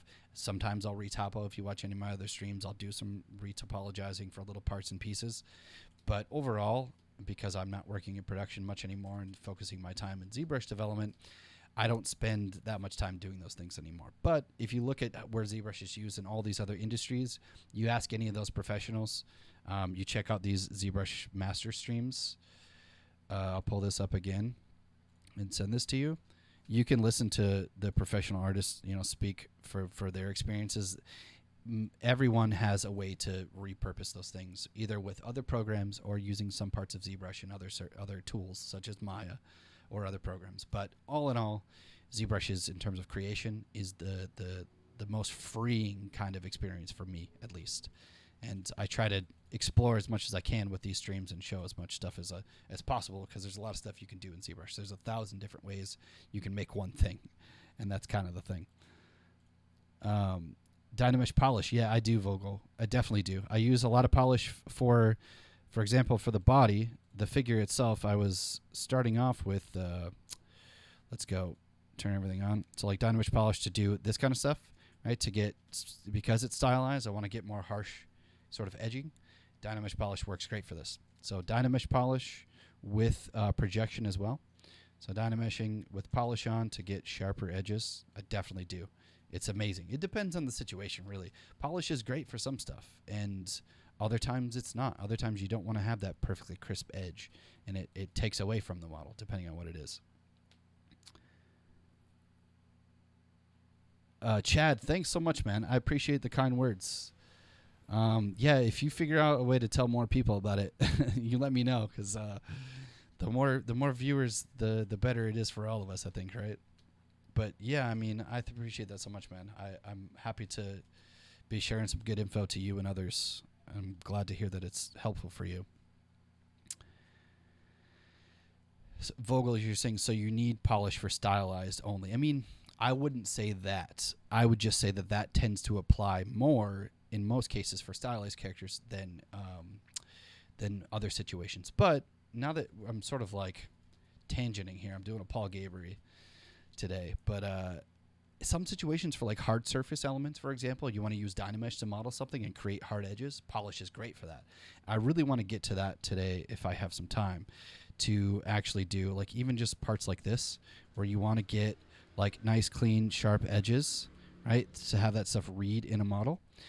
We can use polish for that stuff as well. Even for like edges like this. This is all Dynamesh surface, but polish gives me this really clean edge. So I don't have to do any retopologizing to make this thing. I can actually Dynamesh it and still get nice, clean, hard lines. And then for a piece like this after the fact, I could Z-remesh it or retopo it depending on what the output was. So if I can get to that here, I will. Same thing for this kind of stuff. I find it for like hard edges or trying to get some kind of crisp edges. Dynamesh is really great to do. Dynamesh polish, rather, is really great to do that kind of stuff as well. So, yeah. So for this character, like, I don't know if you guys don't care too much about the posing stuff or not. You guys let me know. Basically, what I just wanted to demonstrate in this stream, since I didn't talk too much about it, is how to get set up for this pose when we don't have Transpose Master, when we're using the full version of, or the light version of ZBrush, so ZBrushCore. So let's go in and do. I'm just gonna. You guys saw the hands. I'll go in and just group these guys into a folder. I'm going to turn that off, and I'm just going to... Actually, no, let's do this. Let's keep these hands visible. get rid of that Z-sphere.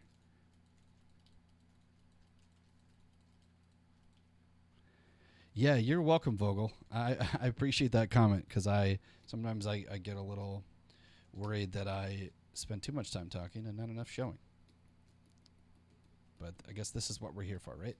Any questions you guys have, please feel free to ask. So let's just merge these guys. This is not my favorite hand, but it's okay.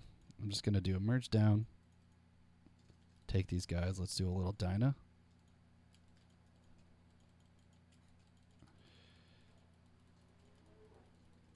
So again, because I'm not too concerned with the openness of these hands, it's going to be more of a statue in this case. I'm going to dyna these guys together and get this clean sort of shape. All right, that should be closed, but whatever. I'm just going to have to deal with it.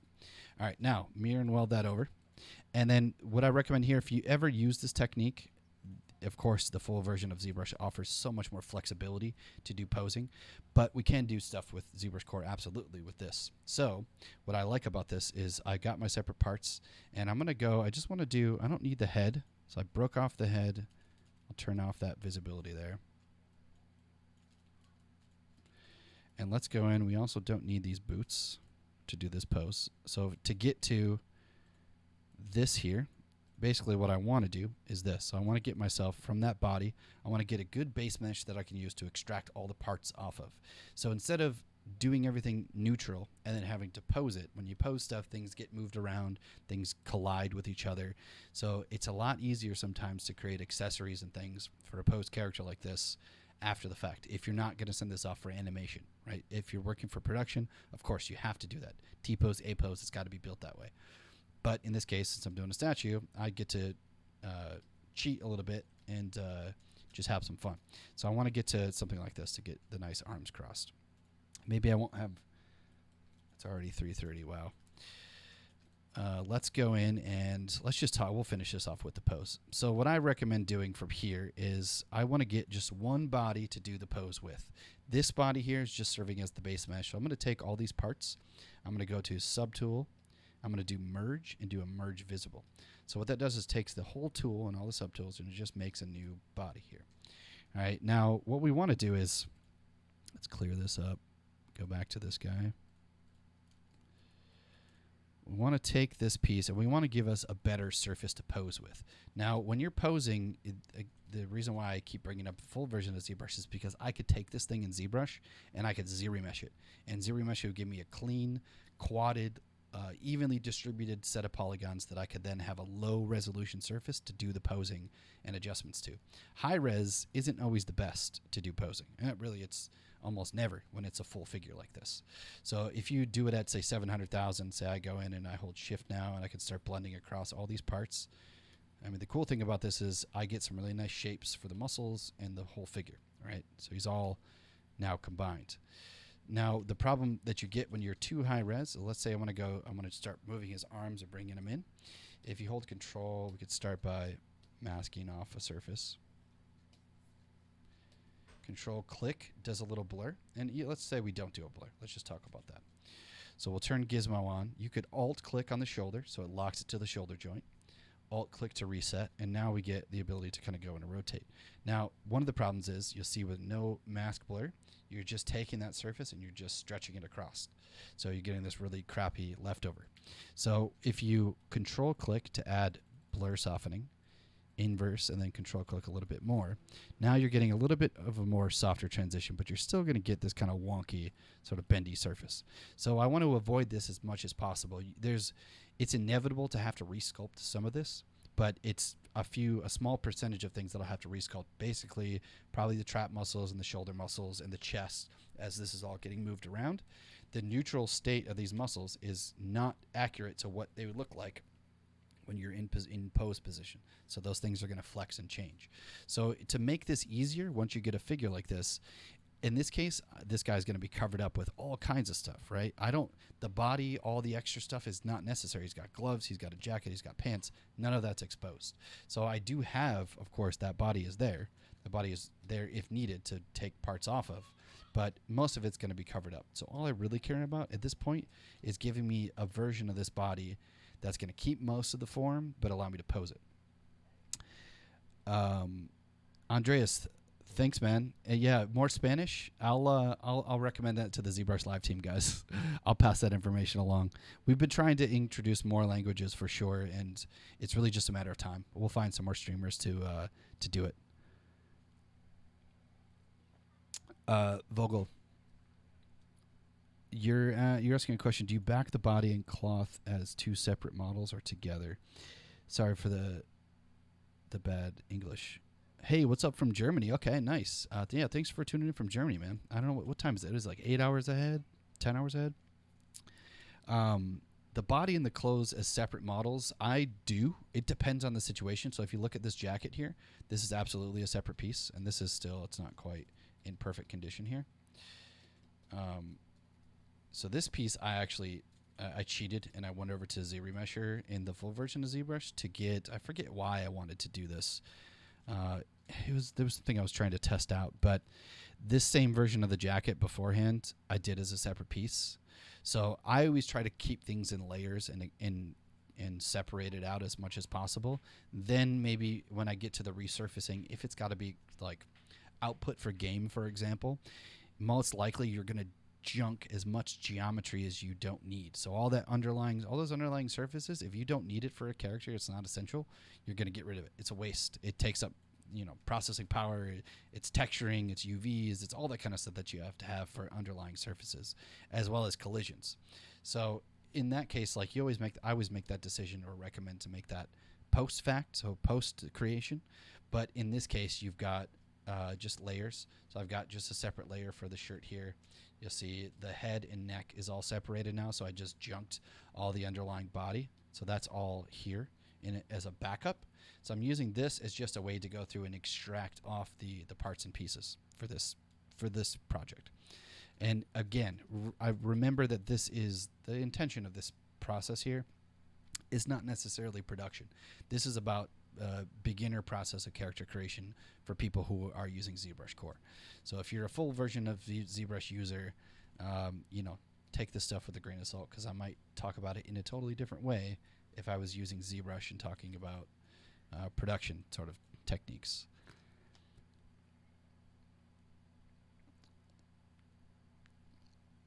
Oh, so it's I guess it's post midnight for you. It's like you're throwing out some military time, I think.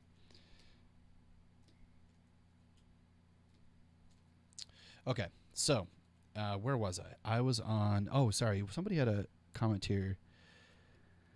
A scream here. Are you up for answering some UV questions? I am always up for that, but I would say, whoops, I didn't mean to. Maybe I might have blocked that. I apologize. If you're still there, send me a message. But because we don't have access to UVs in ZBrushCore, there's no UV master, and I couldn't demonstrate much. If you want, tune into my full ZBrush stream next Thursday at 11 a.m. Pacific Daylight Savings Time, and I'm happy to answer those questions. Or if you check out, you should see rotating here in the bottom my other coworkers that are Pixologic developers, Paul, Dice K, Joseph. If you catch their streams anytime soon, they will be able to answer some questions as well. So yeah, I apologize that I really can't. There's just not much to talk about here in ZBrushCore. So for the pose of this figure, just to kind of get through this since we're close to the end, I'm going to go to Subtool, Geometry. I want to reduce this down, so I don't want to lose too much of the form. I'm going to go down to, say, I'll go to like level 32, and Control Drag to redynamesh, so I get down lower. So I still get a lot of these nice shapes and forms, and I can reduce the point count. Now the benefit here is before we were at almost 1 million, and if you go up to a higher res surface here, I'm going to start off by, I'm going to turn on polyframe so you can see this. I'm pressing Control W to give everything a solid polygroup. Now I want to make quick selections of the parts that I want to pose. So I'm going to mask off the arms, press Control W, so that gives it a polygroup. Now let's go mask off that bicep and hand. So basically where the elbow joint's going to bend, press Control W. And then let's do one for the hands themselves. So you get those 3 polygroups. Now what I can do is Control Shift click on the body, Control A to mask all. So mask all, these are just hotkeys that are existing in the masking palette. So mask all, Control A. Control Shift is just selecting a polygroup if you aren't familiar with that. And then masking off that first surface. Now, if you control click to really give this thing a lot of blur, so you see I'm control clicking on the canvas to inverse, and control click on the mask itself to blur the mask. And if you inverse the direction, you see it travels this way when you blur, and when I go this way, it travels this way. So towards the centralized area of the mask itself, if that makes sense.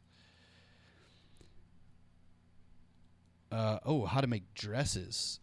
That's a good question. Maybe I could do a variation of a Fortnite character like this with a dress. I'd be down. Yeah, for sure. It's really unfortunate that we are running out of as much time, but I'm going to have to cut this thing off in about 15-20 minutes.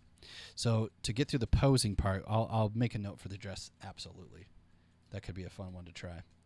So I get a mask here, and with Gizmo, by default, if you alt-click, always treat Gizmo as if when you're doing character posing, you want to think about the bony structure. So the joint goes into your shoulder, and it's posing from that. It's articulating from that point.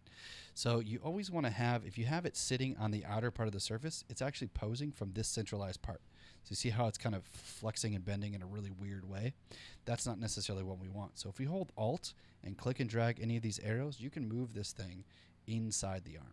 So we're setting that pivot and then holding Alt on the rotation just to kind of go through and get this thing pointed in the direction down the arm.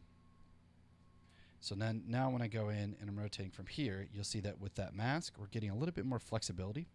Right now, sometimes the flexibility is not great. You see how it's pulling the trap muscles and things like that? So this is where you pick and choose, for me at least, when you're doing something like this in ZBrushCore. You can do one blur, just a tiny little bit of blur, so you get a little bit of leftover artifacts that are going to get moved. In this case, we're going to actually go in and flex this thing around. So let's go in and just start by rotating this.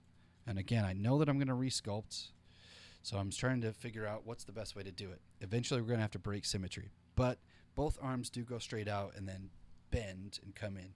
So I could use a symmetrical rotation just to kind of speed that part up and then just readjust here. And then I also know that this is also when you sort of bend and fold your arms kind of turn inwards. So doing a little bit of rotation here. And then I'm just going to try and like readjust these shoulders so they don't. This stuff I'm just going to have to deal with the cleanup and sort of remodel and sculpt that. So let's go. I'm going to turn that just a little bit more. Now, one thing to consider too while I'm doing this is I made the character. I did make the character in this stage, or rather not this one. Let's go to oh gosh, I got too many tools in here. I can't tell which one is which.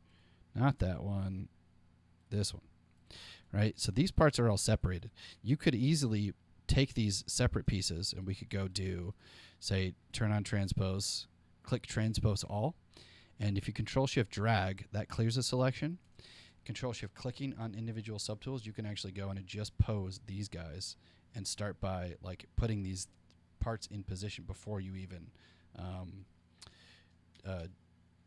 mesh all this together. So there's two ways to do it. You could also start with like this shoulder joint. Control shift drag over all these ones to select. You could realign this. And you could start by doing it this way. So maybe posing it out like so. Right, and this is far less destructive on that surface too. All right, so actually I might try and just do it this way since we're on that topic because I don't want to deal with all the extra cleanup here. All right, so then here, let's go. Actually, for this part, I don't want to have this. I might fill that piece back in, so this way I can just move the nub. So here's where, because it's symmetrical, let's go get rid of some of this stuff.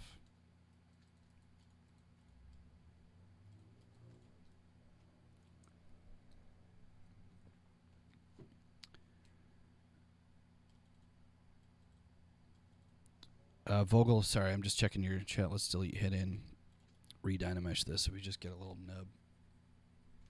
We'll resculpt that part. It should be pretty easy to do. Or actually, let's do this. Let's do a split hidden. Now this piece will redynamesh. So that piece can actually just kind of live in its own space.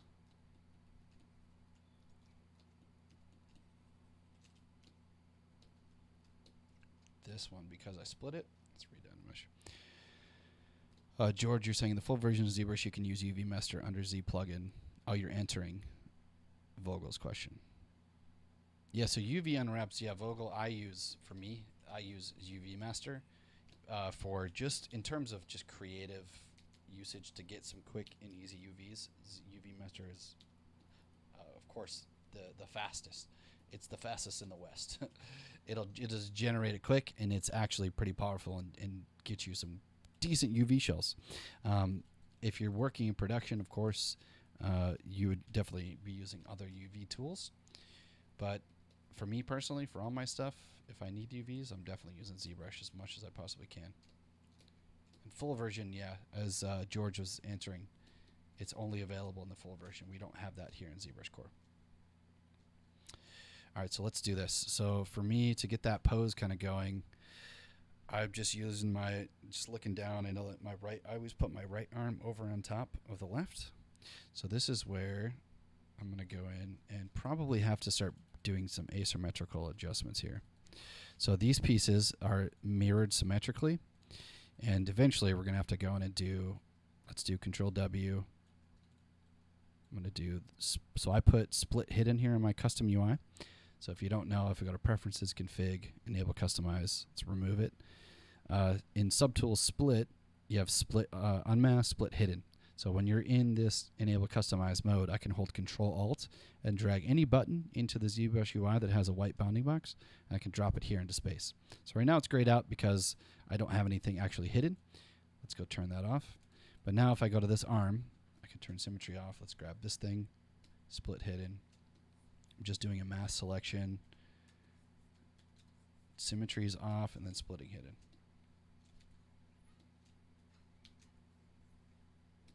This way, any of these asymmetrical adjustments, I don't have two parts to deal with.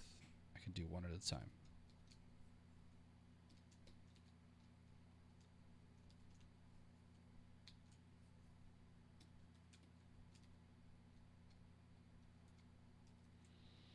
All right, so now we should get all these parts separated. I think that's correct. Wait, this one needs to be.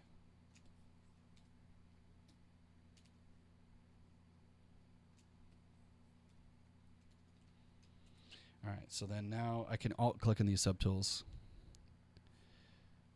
S7, yeah, I'm sorry, man. I will try. Let me go and I got this thing cranked up. I think it's just because I'm kind of not close to the mic.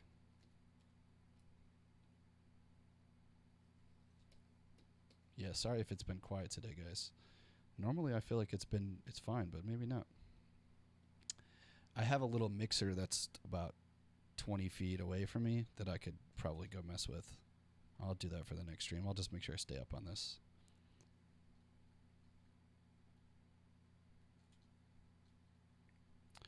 All right, so then, yeah, so I'm kind of like flexing it in. The right arm's going to sit on top.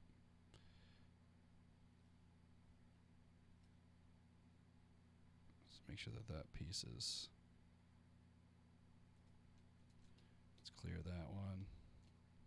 This one we don't need nearly as much. I'll delete hidden, so you'll see I have delete hidden, so that's geometry, modify topo, delete hidden. I'm putting that here in my custom UI as well, just because I don't like to have to, I want to stay in the subtool tree sometimes.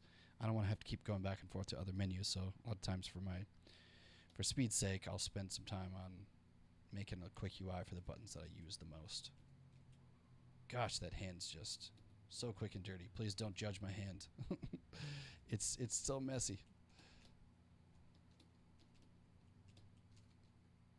It's not the best.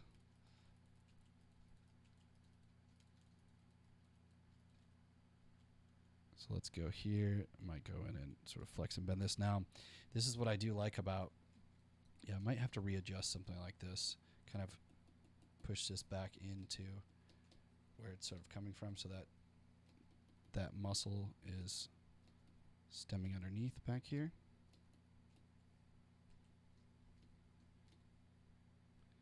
But then we could easily go in now. Let's turn on Gizmo. And this is where sometimes let's just Alt-click, recenter this thing. Turn on Transpose All, Control-Shift-Click on all these muscle groups. And then hold Alt to realign this thing or reposition. We could start by, whoops, looks like I missed one. Yeah, hide the thumb. Exactly. That was the part that was driving me nuts. It's like, I know that thumb looks like crap, but I did it much better yesterday, that's for sure. Sculpting is just one of those things. It's, if you really get into a sculpting zone, I find it's really hard to talk while sculpting. I can talk while making or modeling something that's more like hard surface or whatever, but sculpting for me takes like so much of my focus. I don't know about you guys.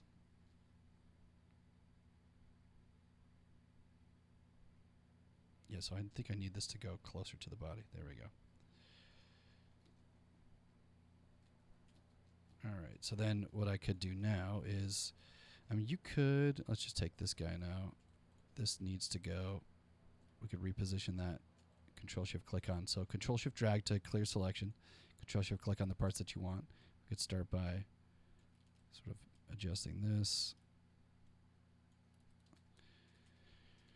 All right, so without spending too much time, so you guys can watch me just destroy this pose. Basically, I went through and spent about an hour or so and got those arms folded, right? And you get, eventually, I come to, I always hate doing this. I just don't have enough time to, in my streams today, to go through all of it. But this is what I got to. So I get to a pretty nice little fold, right? And then once I have that fold, so going to, you could do it this way, where they're all merged together and then deal with the cleanup. Like if you look at this, like all these little leftover artifacts, I would have to clear that mask, go in, smooth all this stuff out. And then I'm going to go back here. And then once that thing's in place, I'm going to start to, like, I know that the lat muscles, of course, would like start to stretch out. Might need to go in, re-dynamesh that thing, kind of keep sculpting away. And you're changing the pose, right? So the muscles and everything's going to continue to be, need to be adjusted and reworked, right? So the shoulders I sort of adjusted and tweaked until I got to, you know, a nice, decent result. And I made some adjustments to like fixing the back here, and it's not even perfect, but I got enough to get me the part that I wanted, which is just to be able to go in and do the extraction. So the extraction is the most important part, which is getting to your subtools, your accessories. Right, so I want to do a jacket.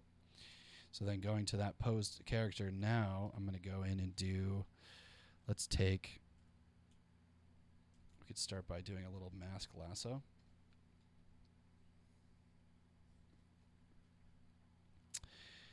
And I want this to be sort of neck sort of jacket. So it has, if you look at that image, you have the image up here on the left, he's got that sort of like fur sort of wrapping. So the jacket is just sort of a V-neck. And then I'll combine some of those things. So holding control, probably do, actually let's do mask lasso. Go ahead and remove that. So the benefit to having, making sure there's something that's really important is I left the posed surface, the topology the same. So if you go in, let's just, hold on, let's undo so I can keep that. So we can take a look at what this mask does do. So I don't really care too much about this. I can edit that later. Let's just do subtool, extract 0.009, I think was about the thickness. You just set your thickness and you can figure out, okay, so I don't want it to have, I want to get rid of the mask on the hands. So those polygroups I put on those hands, I can Control-Shift-Click with selection rectangle on the hand, and then Control-Drag with Alt to remove the mask from this hand. And then, whoops, not selection. Let's do Control-Alt and deselect. So now I'm cutting it off at the wrists. And now let's do extract and accept. All right, so you get basically, these surfaces here are going to be able to, they're converging. They're not actually welded. They're just sort of overlapping on top of each other, which is actually a really good thing because it's something I can actually smooth and sort of erase. Now, if this stuff was Dynamesh, like if I go back to this pose here, and if you take this thing and you do geo, say you remeshed it, the Dynamesh part, when you get overlapping surfaces, it welds across. And that's not going to be good for the adjustments for this jacket or any kind of posing. So you see how it's welding all that? So when I do an extract, it's going to just look like everything's overlapping. So when I do this pose, you always want to make sure that you keep that stuff separated. And I get this nice piece that I can then go in, and this is where I just kind of went into deformation. I started by just polishing it out. And the extract, because it's forming off of that body, I get this like Superman skin tight suit, which is not really good when you want a nice kind of puffy jacket. So I had to modify that stuff. So going into this, just the adjustments here, keeping this, I'm not going to dynamesh this, so I'm going to take this thing and I'm just going to hold shift, kind of go in and start smoothing this stuff out. Keep the same surface. And I found that the inflate brush with a low intensity, just kind of going in here, I have a pretty heavy hand with inflate, so I don't ever want to like do too much. So I'm just going to kind of fill in all that muscle space. If I was using ZBrush, the full one, what I would do is I would take this thing and I would Z-remesh it immediately. So I would get a nice, clean, low resolution surface that I could then go do deformation and polish or do some smoothing. But because we have Dynamesh here, actually because I don't want to change this surface in any way. If I Dynamesh it, these things are going to weld and connect. So I just want to keep this surface nice and clean.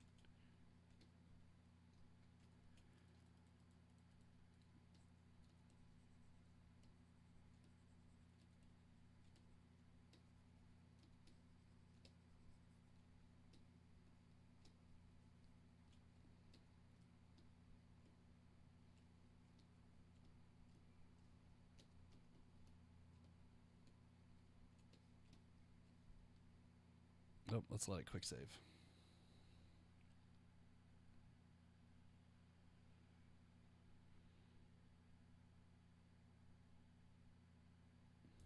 Yeah, so I wouldn't spend too much more time on showing you guys that. It's just really using inflate, smoothing out, just trying to level and even out those surfaces so I can use it to sort of rework and continue sort of modeling on top of.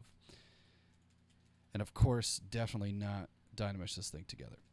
All right, and eventually you would get a nice clean piece. So this version I've made some changes to, but let's just take a look at this is the Dynamesh version. So eventually I did weld it together once I got everything inflated and it was all good, knowing that it's just sort of like stuck in place. Oh, looks like that one wasn't posed. This is the one that was actually posed. So I made some slight movements and adjustments to his pose overall. But from here, you basically have this body and pose. So you can start by going in and extracting off these extra pieces and then making those quick adjustments. So this dude, of course, like that body's not quite fully fleshed out. It's got enough to get something from, but then I would immediately take this low-res Dynamesh this piece. This one I don't have to deal with anything welding or converging. So low-res Dynamesh is going to make it a lot easier to polish. And then, of course, go in with that smooth brush. Let's start destroying some of those beefed out muscles. Too much anatomy. And then going with that inflate brush. And I'm going to start by kind of just trying to fill in, make these pants a little bit more baggy. And even go in, let's go a lot lower in that resolution. The lower you go, the easier it is to just smooth and move.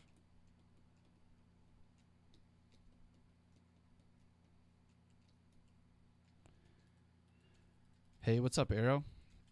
Thanks for tuning in.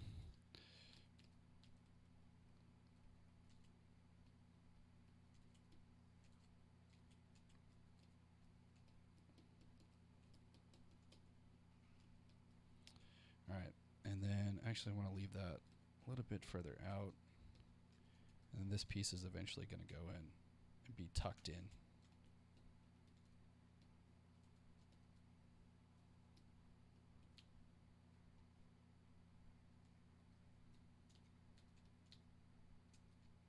Whoops, don't.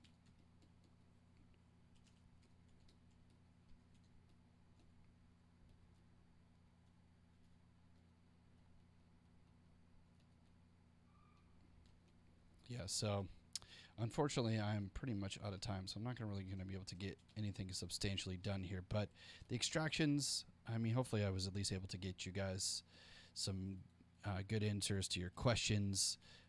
I wanted to go through so much more today, but because we're unable to stream as long as we normally do, I wanted to really get to just making some of these components. So getting into making the additional elements, getting into some more stuff like doing zippers, especially in ZBrushCore. We've got we don't have as many insert brushes, so actually being able to make a zipper like that, I'll have to do all those additional components in the next stream.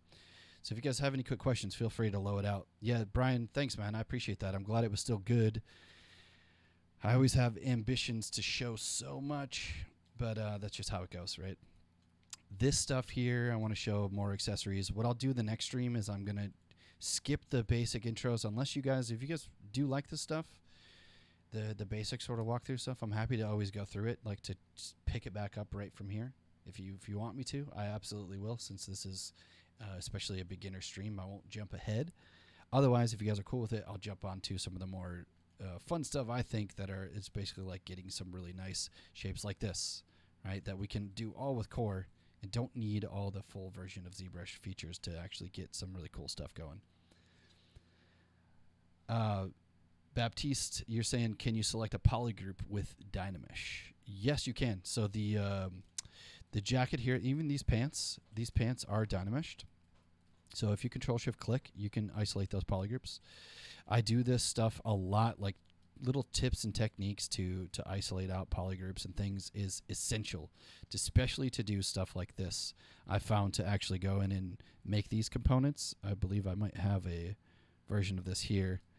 So I started trying to figure out how to make that shape. So that sort of World War II look, if you see the image down here at the bottom, you've got sort of like an angled plate here. I find that starting with an object like this, just starting with a single object, oh, it looks like that thing got a little busted. The polygroups themselves, if you go look at this, even this piece here, this piece is all Dynamesh. So if you go in here, we should have Dynamesh on. And I can grab polygroups, right, isolate these things, do stuff to those surfaces, and actually offers a lot of flexibility in ZBrushCore. It's really one of the most important things to learn to make use of more if possible. So if that's your question, yeah, you can Control-Shift-Click on those things exactly the same. Galvern, thank you so much. I appreciate all of you guys and all of your kind words. You're very welcome. I'm glad to stream. I'll be on next week. Shoot me a follow on Instagram. Definitely check out, you can follow my ZBrush Central thread if you guys aren't members. Would be awesome if you guys join. This is, I'm currently working on what am I doing? The Luigi stuff. So the Luigi crossover with Blade Runner. My previous one was the Mandalorian helmet. All this stuff is here. You can check it out. The links in the stream I'll be sort of working on. The vehicle's pretty much done. I made changes, a lot of changes to it from here. From the last stream, so it's coming along. So check it out, and yeah, I'll see all you guys next Thursday. I'll be on at 11 a.m. Pacific time doing a full ZBrush stream. So any of you guys who had questions about full ZBrush stuff, tune in then. I'll be able to help answer a lot more in that one. Otherwise, I'll see all you guys next week, and be safe, and everybody have a great rest of your week.